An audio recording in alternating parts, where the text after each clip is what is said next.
Hello students, आज हम discuss करेंगे सेकंड ग्रेड एग्जाम को। इससे रिलेटेड हर एक बिंदु को हम जानेंगे।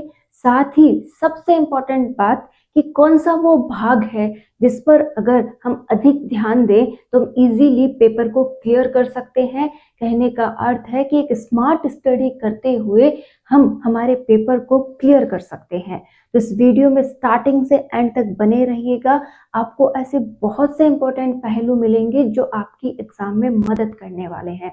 तो स्टार्ट करते हैं आज का वीडियो। स्टूडेंट्स, जैसा कि आप सभी जानते हैं कि अगर आप सेकंड ग्रेड की तैयारी कर रहे हैं तो आपको दो पेपर देने होंगे, first paper and second paper. First paper जो आपका होता है इसमें आपको 100 क्वेश्चंस अटेंड करने होते हैं, जो कि 2 नंबर का प्रत्येक क्वेश्चन होने की वजह से 200 अंक का होता है। सेकंड पेपर में आपको 150 क्वेश्चन अटेंड करने होते हैं, जो कि 300 नंबर के होते हैं। ये आप सभी को पता है। इसी के साथ सेकंड पेपर आपका सब्जेक्टिव पेपर होता है। इसमें आपको 130 क्वेश्चन किसके अटेंड करने होते हैं? सब्जेक्ट के। और जो 20 क्वेश्चन हैं वो होते हैं मेथड्स के। तो आप ये बात बहुत अच्छे से जानते हैं अगर आप सेकंड ग्रेड की तैयारी कर रहे हैं, क्योंकि हमें कहा जाता है कि अगर आप किसी भी एग्जाम की तैयारी कर रहे हैं तो सबसे पहले उसका सिलेबस समझ लीजिए। ठीक है, आप सभी ने भी सिलेबस निकलवा लिया होगा, उसको अच्छे से समझ लिया होगा कि भाई मुझे कितने पेपर्स देने हैं, कितने नंबर के वो पेपर रहने वाले हैं, साथ ही कितने क्वेश्चन मुझसे पूछे जाएंगे, नेगेटिव मार्किंग वगैरह हर एक डिटेल आप लोगों ने देखी होगी। तो प्लीज सिलेबस निकलवाएं, उसे बड़ा ध्यान से पढ़ें, हर एक बिंदु पर ध्यान दें। और सिलेबस ऐसा होना चाहिए कि आपको ज्यादातर सिलेबस आपके माइंड में सेट हो कि हाँ, मेरे सिलेबस में ये टॉपिक ऐड किए गए हैं और आप एक एग्जैक्ट स्मार्ट स्टडी कर रहे हैं। तो आपको ये बात भी ध्यान रखनी होगी कि सिलेबस से बाहर कुछ नहीं आता है। सिलेबस का जो भी बिंदु है वो आपको आना चाहिए, बहुत अच्छे से आना चाहिए। क्लियर हो गया एक पॉइंट? सिलेबस को आपने समझ लिया। फिर आती है बात पुराने क्वेश्चन पेपर्स की कि हमें किसे पढ़ना चाहिए? पुराने क्वेश्चन पेपर को पढ़ना चाहिए। आपको जब ये बात बताई जाती है तो आप इसका गलत मतलब ले जाते हैं कि आपने कहीं ना कहीं से पुराने पेपर ढूंढे, उन्हें सॉल्व करने बैठ गए। तो प्लीज ऐसा ना करें। पहले पुराना पेपर लें, उसे एक एक क्वेश्चन को पढ़ते हुए उसमें से जो एग्जैक्ट क्वेश्चन किस बिंदु पर बन रहा है उस बिंदु को अपनी रफ नोटबुक में नोट कीजिए और सारे पेपर की इस प्रकार से एनालिसिस कीजिए कि क्वेश्चन पढ़ा, क्वेश्चन किस पर है, उसको लिखा। तो सारे टॉपिक्स आपको निकाल कर एक रफ कॉपी में लिख लेने हैं। ये आपको काम पुराने पेपर्स के साथ करना है जो आपके पास जितने भी ईयर्स के अवेलेबल हो। इसी को पुराने पेपर्स की एनालिसिस कहते हैं। इस पर मैंने वीडियो बना रखा है, आप प्लीज देखें, आपको हेल्प हो जाएगी। जब आपका ये काम हो जाए, जब आपका ये काम हो जाए, कहने का अर्थ है कि पीवाईक्यूज आपने पूरे अच्छे से समझ लिए हैं, तो आपको क्या करना चाहिए? अब स्टडी स्टार्ट करनी चाहिए। और स्टडी में भी हम अब क्या करने वाले हैं? स्मार्ट स्टडी के उन बिंदुओं को महत्व देने वाले हैं जिनसे हम एग्जाम क्लियर कर सकते हैं। आप सभी जो सेकंड ग्रेड की तैयारी कर रहे हैं, राजस्थान सेकंड ग्रेड एग्जाम की तैयारी कर रहे हैं, तो आपको एक बात तो यहाँ ये क्लियर हो गई कि मुझे एग्जाम कहाँ का देना है? राजस्थान का। तो हर स्टेट जीके में किसे प्रायोरिटी देगा? राजस्थान को प्रायोरिटी देगा। तो मेरा ये जो पॉइंट है मुझे याद रखना है कि मुझे राजस्थान का पेपर देना है, राजस्थान को ही यहाँ पर प्रायोरिटी मिलेगी। हम पहले फर्स्ट पेपर का डिस्कशन कर रहे हैं, हम उसी पर चर्चा करेंगे। देखिए, आपके पेपर में कुछ एक पॉइंट ऐड है, जैसे राजस्थान का भूगोल, भारत का भूगोल और विश्व का भूगोल। इन तीनों बिंदुओं में मैंने अभी जो बात कही आप उसे अप्लाई कीजिए कि राजस्थान का पेपर है तो किसे प्रायोरिटी देगा? तो राजस्थान को प्रायोरिटी देने की वजह से यहाँ पर राजस्थान भूगोल को क्या मिल गई? अधिक प्रायोरिटी। मतलब कहने का ये है कि आपके सिलेबस में राजस्थान भूगोल के जितना भी भाग पूछा गया है वो आपको कंठस्थ होना चाहिए, वो आपको 100% आना चाहिए। उसे आप बड़ी बारीकी से तैयार कर लीजिए। सिलेबस देखा, सिलेबस में राजस्थान भूगोल का कितना पार्ट डाला गया है, जो भी है वो मुझे बहुत अच्छे से आ जाए। अब आपका क्वेश्चन यहाँ भी बन जाएगा कि भाई पुराना पढ़े या नया पढ़े? भाई अभी आप पुराना पढ़िए, नया पूरी तरह से अपडेटेड नहीं है, आप उस पर फोकस मत कीजिए। जिस दिन एग्जाम आपके पास में आ जाए उस समय 2-3 महीने पहले नई बुक्स आती हैं, आप उसमें से उसे जोड़कर पढ़ लें। बहुत से यूट्यूब चैनल पर भी उसे पढ़ाया जाएगा, आप वहाँ से उसे ऐड कर लें, कुछ भी कर सकते हैं। लेकिन फिलहाल जो आपके पास है उसमें से पढ़ें, बहुत आराम से पढ़ें। राजस्थान का भूगोल आपको 100% आना चाहिए, जो भी टॉपिक आपके सिलेबस में ऐड किए गए हैं। इसमें जनसंख्या वगैरह कभी चेंज नहीं होने वाली है, आप उसे प्रायोरिटी दें और पढ़ें। यकीन मानिए आपके बहुत अच्छे क्वेश्चन इसमें से अटेंड हो जाएंगे। नेक्स्ट, भारत का भूगोल और विश्व का भूगोल, ये जितने क्वेश्चन आएंगे उतने तो आपके लिए राजस्थान के भूगोल के आने वाले हैं, तो एक बार आप इन दोनों पॉइंट्स को छोड़ सकते हैं। क्लियर। नेक्स्ट पॉइंट, राजस्थान का इतिहास। फिर से देखिए, राजस्थान का इतिहास तो किसे प्रायोरिटी मिली है? राजस्थान को प्रायोरिटी मिली है। तो राजस्थान की हिस्ट्री आपको बहुत अच्छे से पढ़नी है, उन बिंदुओं को अधिक ध्यान में रखना है जहां से क्वेश्चन बनते हैं। और वो बिंदु आपको कहाँ से मिले होंगे? जब आपने पुराने पेपर्स की एनालिसिस की होगी। जैसे सभ्यता, कभी क्वेश्चन मिस नहीं होता, जितनी भी सभ्यताएं आपके सिलेबस में डाली गई हैं उन्हें एक बार अच्छे से पढ़ लें। साथ ही साथ आपको यहाँ पर जैसे 1857 की क्रांति को थोड़ा बहुत यहाँ पे लिया गया है तो आप उसे पढ़ लें, एकीकरण को पढ़ लें। ऐसे बहुत से बिंदु हैं जिन पर क्वेश्चन बनते ही हैं। आंदोलन वगैरह हो गए तो इन पर क्वेश्चन बनेंगे, तो आप वो जरूर देखें। वंश है, वंश से रिलेटेड भी क्वेश्चन है, आप उन्हें देख सकते हैं। कला एवं संस्कृति में लोक देवता, नृत्य, साथ ही साथ आपको मंदिर वगैरह पर फोकस करना चाहिए, इसके ज्यादा क्वेश्चंस बनते हैं। लेकिन कुल मिलाकर हमने सिलेबस देखो कम कर लिया है कि हम प्रायोरिटी किसे दे रहे हैं? राजस्थान के भूगोल को, राजस्थान के इतिहास को और कला संस्कृति को। तीन भाग हमने इम्पोर्टेंट यहाँ पर निकाल लिए हैं। ये यहाँ से बहुत अधिक क्वेश्चंस आने वाले हैं। इसी के साथ राज व्यवस्था है, राज व्यवस्था को भी आप यहाँ देख सकते हैं, लेकिन मोस्ट तो ये काम आपको करना ही है। समसामयिकी, समसामयिकी में ऐसा है कि ये आप पे डिपेंड करेगा कि आप इसे किस प्रकार से पढ़ें। जैसे मैं आपको यहाँ पर ये सजेशन देना चाहूंगी कि समसामयिकी में हमेशा करंट पूछा जाता है, आप इसके कुछ बिंदु जैसे खेल और खिलाड़ी, ये दोनों मिस मत कीजिएगा, इन दोनों को आप पढ़िए। 100% यहाँ से कोई ना कोई क्वेश्चन जरूर आता है। ये आप चाहे तो कहीं से भी किसी भी पेपर में आप उठा के देख लीजिए, आपको मिल जाएगा। इसके साथ ही योजना,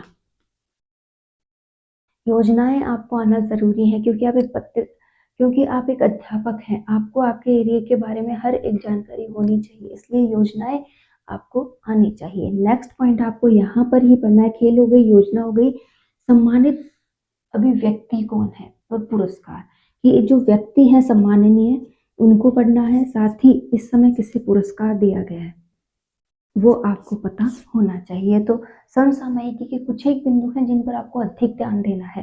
देखिए, इंपॉर्टेंट बिंदु आप भी निकाल सकते हैं जब आप PYQ करेंगे कम से कम 10 साल के पेपर्स का, वहां से आपको जितने क्वेश्चन मिले फिर से उन्हें समराइज कीजिए, आपको पता लगेगा कि इस टॉपिक पर कई बार क्वेश्चन पूछा गया है।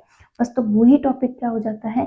इम्पोर्टेंट हो जाता है। ये काम करके देखिए, स्मार्ट स्टडी इसे ही कहा जाता है कि आप मेहनत कर रहे हैं, मतलब पूरा सिलेबस तैयार कर रहे हैं, 100% आपकी पढ़ाई चल रही है, लेकिन आपको ये नहीं पता कि वो सिलेबस कौन सा है जिससे कि अधिकतर क्वेश्चंस आते हैं। तो बस वही मेहनत इसके द्वारा की जाती है। ये अभी जो मैंने बात कही है उसी के आधार पर है कि आप राजस्थान का भूगोल, राजस्थान का इतिहास, कला संस्कृति और समसामयिकी के बहुत से ऐसे इंपॉर्टेंट बिंदु जो अधिकतर एग्जाम्स में पूछे जाते हैं क्लियर कर लीजिए, आपका ये टॉपिक क्लियर होता है। मतलब फर्स्ट पेपर में आप पासिंग स्कोर बहुत अच्छे से ला सकते हो। पासिंग है कि आप बहुत अच्छा स्कोर कर सकते हो। साथ ही आता है मनोविज्ञान। मनोविज्ञान से आप भाग नहीं सकते, क्योंकि मनोविज्ञान शिक्षा क्षेत्र का आधार है। ये क्यों पढ़ाया जाता है? क्योंकि आप टीचर बनने वाले हो, आपको बच्चे की हर एक कंडीशन का पता होना चाहिए कि वो किस तरीके के माइंडसेट में अभी है, और तब वो नॉलेज आप में कब आएगा? जब आप मनोविज्ञान को जानेंगे। साइकोलॉजी आप में आना जरूरी है, तो साइकोलॉजी एक बहुत अहम रोल निभाता है, तो आपको साइकोलॉजी के क्वेश्चन जरूर क्लियर करने चाहिए, साइकोलॉजी को महत्व देना चाहिए। और जिस किसी भी स्टूडेंट को साइकोलॉजी से डर लगता है वो कुछ दिन का वेट करें, मैं उनके लिए एक सॉल्यूशन यहाँ पर लेके आने वाली हूँ। तो प्लीज़ इस चैनल पर रेगुलर बने रहें, और अब तक सब्सक्राइब नहीं किया है तो प्लीज़ कर लें, ये आने वाले दिनों में आपकी बहुत अधिक हेल्प करने वाला है। नेक्स्ट आता है भारतीय राज व्यवस्था और यूएनओ एंड विदेश नीति। ये एक ऐसा टॉपिक है जो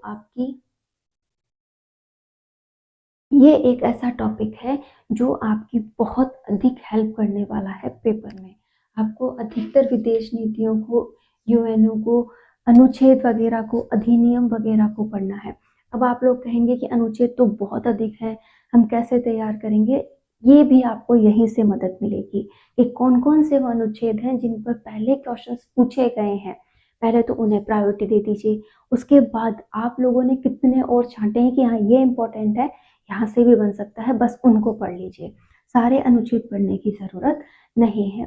देखिए, डरेंगे तो आप डरते रहिए, ये काम ऐसे ही चलता रहेगा, लेकिन समझ के एक स्मार्ट स्टडी कर लेंगे तो आप बहुत आगे जाने वाले हैं। क्लियर हो गया? तो इस एवरेज से या इस तरीके की रणनीति लेकर अगर आप चलेंगे तो आप फर्स्ट पेपर को क्लियर कर सकते हैं बिना डरे। आप जब विश्व भूगोल, भारत भूगोल देखते हो तो घबरा जाते हो कि इतना मैं कैसे पढ़ूंगा, लेकिन हमारे पास इसका सॉल्यूशन है। हम हमारे अकॉर्डिंग तैयारी कर सकते हैं। तो प्लीज एक बार तैयारी बहुत शानदार तरीके से कीजिए, बिना डरे कीजिए, आप लोग कर सकते। अब थोड़ी सी चर्चा कर लेते हैं सेकंड पेपर पे। सेकंड पेपर आपका खुद का सब्जेक्ट है, लेकिन साइंस वालों के लिए हो या फिर आर्ट्स वालों की, एसएसटी वालों की बात करें, सभी को यहाँ पे प्रॉब्लम होती है। अगर आप एक बात नोटिस करें कि आप बनने वाले क्या हैं, 10th तक के टीचर बनने वाले हैं, तो आपको 9th 10th को पढ़ाना है, तो मतलब वो बुक्स आपको अच्छे से आनी चाहिए। एग्जामिनर आपका टेस्ट क्या करने वाला है कि भाई तुम उन्हें पढ़ा सकते हो या नहीं पढ़ा सकते, यही देखेगा। तो वो आपसे चाहता है कि आप 9th से लेकर 10th तक की एनसीईआरटी या आरबीएसई जो भी है उसे आप क्लियर कर लें। एनसीईआरटी पढ़ लो, बहुत अच्छी है। एनसीईआरटी 9 से लेकर 10 तक की एकदम अच्छे से आप तैयार कर लो आपके सब्जेक्ट की। उसके बाद आपको जो भी टॉपिक है 11 12 के पे आपका सिलेबस है, इससे तो कंप्लीट होगा नहीं। बहुत से ऐसे टॉपिक हैं जिन्हें आपको 11 12 में पढ़ना है। यहाँ पर भी आप गलती करते हो कि 11 12 की बुक उठाई और कंप्लीटली पढ़ना स्टार्ट कर दिया। मैंने पहले भी बोला है, टू द सिलेबस पढ़ना है, सिलेबस से बाहर कुछ भी नहीं आने वाला। यहाँ पर भी आप वही काम कीजिए कि आपका सिलेबस का टॉपिक दीजिए, कौन सा चैप्टर उससे रिलेटेड है, केवल वो पढ़िए और इतना बारीकी से पढ़िए कि उससे हर पॉइंट को आपको क्लियर होना चाहिए। क्लियर? तो इससे क्या होगा, आपका समय बचेगा, टॉपिक जो आपको पढ़ना था वो बार बार रिवाइज होगा और आप अच्छे से कर पाओगे। तो क्या करना है, 9 से 10 तक की कंप्लीट बुक और 11 से 12 की only for topic wise book. ये टॉपिक टॉपिक उठाने हैं, पूरी बुक्स में नहीं पढ़ूंगा। जैसे एसएसटी वाले हैं तो उनको काफी 7 या 8 सब्जेक्ट उन्हें पढ़ने पड़ते हैं, तो उस अकॉर्डिंग वो कैसे पढ़ेंगे? ठीक है, तो आप ओनली फॉर टॉपिक पढ़ें। और साइंस वालों की बात है जहाँ तक, तो ओनली फॉर जो जो टॉपिक हैं, चाहे वो केमिस्ट्री के हैं, बायो के हैं, जूलॉजी के हैं, किसके भी हैं, वो आप टॉपिक पढ़ें, ओनली फॉर टॉपिक। पूरी बुक्स पढ़ने की जरूरत नहीं है। हो गया ये पॉइंट क्लियर? इसी के साथ आपके मेथड्स थे। मेथड्स की बुक आप लोगों के पास होगी, वो आप अपनी बुक को किस तरीके से पढ़ते हैं वो आप पे डिपेंड करेगा। मेथड आपको समझ आ रहे हैं तो बहुत अच्छा है, अदरवाइज आप उन्हें यूट्यूब वगैरह पे सर्च करके पढ़िए, आपको समझ में आने लगेंगे। मेरे according self study is the best point. आप भी सेल्फ स्टडी कीजिए, जो भी पॉइंट में आपको डाउट लगे वो यूट्यूब वगैरह पर सर्च कर लीजिए और वहां से पढ़ लीजिए। अगर आप कोचिंग भी जाते हैं तो आपको 6-7 घंटे दूसरों के अकॉर्डिंग पढ़ना पड़ता है, फिर उन्हीं टॉपिक को आके आपको घर आके अलग से पढ़ना पड़ता है। मतलब कहीं पर भी उस टाइम का मेरे को नहीं लगता कि कोई सदुपयोग हुआ है। तो नई जनरेशन है, नए तरीके से पढ़ाई कीजिए, पूरा टाइम अपनी पढ़ाई को दीजिए और जो टॉपिक्स नहीं आ रहे हैं ओनली फॉर वो किसी से समझिए। ऐसे बहुत से बिंदु हैं जो आप खुद समझ सकते हैं। इतनी तो पढ़ाई आपने 12th तक कर ली होगी, 12th तक आपको पढ़ना आ गया है, तो अब आप क्यों डर रहे हैं? जैसा भी माहौल आपके पास मिला है, जैसे भी हालात हैं, बस आपको पढ़ना है। ये नहीं कि मुझे किसी ने कोचिंग नहीं करवाई, मैं ऑनलाइन कोचिंग नहीं ले सकता, मैं ऑफलाइन कोचिंग जाकर नहीं ली इसलिए मेरा सिलेक्शन नहीं हो रहा। ये सारी बातें बकवास है, आप इन सब को छोड़िए, ओनली फॉर पढ़ाई पे फोकस कीजिए। हर एक इंसान अगर सफल हुआ है तो उसने सेल्फ स्टडी की है। बहुत कम ऐसे होंगे जो कोचिंग से जुड़े हैं, अदरवाइज आप उठा के देख लीजिए, ज्यादातर सफल लोगों की एक ही रणनीति है कि वो सेल्फ स्टडी करते थे। और सेल्फ स्टडी में भी आपको अपने आप का मैनेजमेंट करना होगा और वाकई में आप बहुत अच्छा कर सकते हैं, ऐसा बिलीव आपको खुद पे होना चाहिए। तो ऑल द बेस्ट स्टूडेंट्स, तैयारी कीजिए और कोई भी डाउट है तो प्लीज मैं कमेंट कीजिएगा, आपके हर एक डाउट का मैं जवाब देने की कोशिश करूँगी। All the best.